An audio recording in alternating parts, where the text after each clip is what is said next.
The Local Show, sponsored by Victory in Motion, home of knee repair, not knee replacement, on News Radio 570 WSYR, on 106.9 FM, and live everywhere on the iHeartRadio app. The Local Show features in-depth conversation with business owners, employees, and influential business leaders throughout Central New York, exploring their successes, challenges, and reasons for doing business right here in our growing community.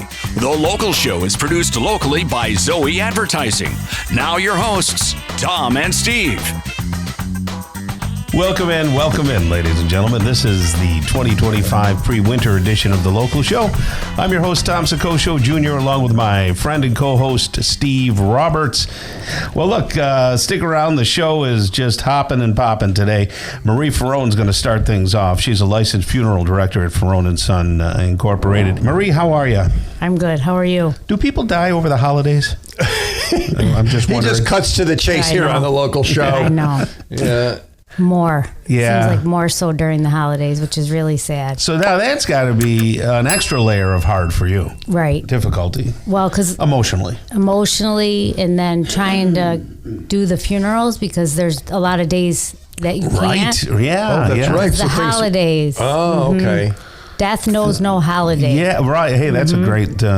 is that It's a real pick-me-upper, isn't it? You know, my father's great for those expressions. Yeah, right, so right. That's where I got it from. Good golly. Yeah, that's got to be difficult because I do know some people mark time by who died on what, holidays, right? Right. So my grandmother, Sicoscio, she died on Mother's Day. Right. So you're Never one of those forget. people. Happy Mother's Day. Right. So you're Remember one of when those Grandma people. died? Well, for my father, yeah. Right. So, and then, I think it was my mother-in-law. She passed away, I think, just before Thanksgiving, like the day before Thanksgiving. I know. So you start marking time like that, and then how do you get you can never make that go away, right? All you can do is have like a memorial. Right. Right. I know. The person. No, but you look for people at the table.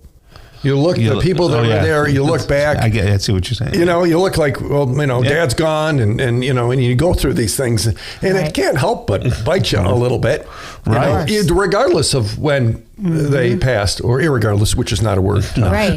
It doesn't really matter. Right, because when they're first, and always the first holiday without your loved one is, I'm sure it's probably the hardest. It's got to be the hardest, right? yeah. The first birthday, the first Christmas. Yeah, all those first. So how do you handle it? You've been doing this since you were, in your 20s, right? Right. And A long time ago, Tom. Yeah, last week. I just turned 30. Yeah. Now you're 30. So My face. But you've been doing it a long time, and your family's been doing it a long time. Right. How do you guys do that? Do you at all have a powwow before, you get ready to...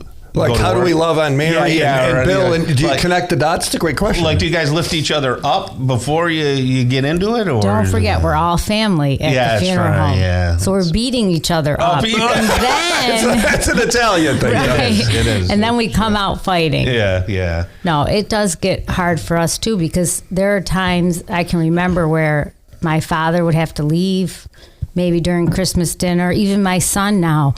We were just getting ready to sit down for Thanksgiving, and he had to leave to go to someone's home because someone passed away. So, oh, no kidding. Right. So, we get used to it, and we're sad for ourselves and for the family because it's hard all the way around. Yeah. But explain that the procedure, because fortunately, I haven't been in the position where somebody had passed away where I had to take care of any of the arrangements. Right. So when you say you have to go to the house, is that part of the procedure when somebody passes away? It is. If someone is on hospice, because people like to be in their home too. Sure. That's sometimes a lot their last request. I just want to die at home. My grandfather, same thing. Mm-hmm. And so they call hospice, or if someone dies unexpectedly, 911 has to come in.